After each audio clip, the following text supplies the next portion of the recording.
June 21న ప్రపంచ వ్యాప్తంగా ఎంతో ఘనంగా నిర్వహించే యోగా దినోత్సవాన్ని పురస్కరించుకుని బాలాజీ నగర్లోని బీజేపీ కార్యాలయంలో 19వ తేదీ బుధవారం నుండి 23వ తేదీ ఆదివారం వరకు ఉదయం 6 గంటల నుండి 7:30 వరకు ఉచిత యోగా శిబిరాన్ని యోగా అధ్యాపకులైన శంకరాచార్యచే నిర్వహించబడుతోంది.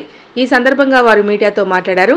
శరవేగంగా మారుతున్న ఈ కాలంలో గాలి, నీరు, ఆహారం కలుషితమై ప్రజల ఆరోగ్యం, ఆయుష్ క్రమక్రమంగా క్షీణిస్తూ వస్తోందని తెలిపారు.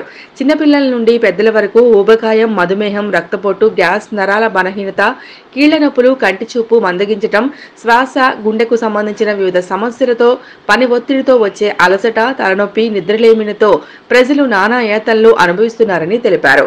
ప్రతి చిన్న విషయానికి హాస్పిటల్కి వెళ్లటం, మందులు వేసుకోవటం అలవాటుగా మారిందని, ఈ మందుల వల్ల సైడ్ ఎఫెక్ట్స్ వచ్చి కొత్త సమస్యలు కొని తెచ్చుకుంటున్నారని ఆవేదన చెందారు.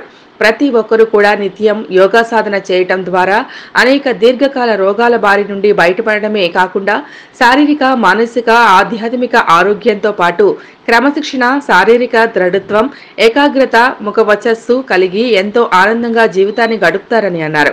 ఈ అవకాశాన్ని ప్రతి ఒక్కరూ సద్వినియోగం చేసుకోవాలని, మీకోసం ఒక గంట సేపు అనే నినాదంతో ప్రతి ఒక్కరూ యోగా జీవన విధానాన్ని అలవాటు చేసుకోవాలని కోరారు.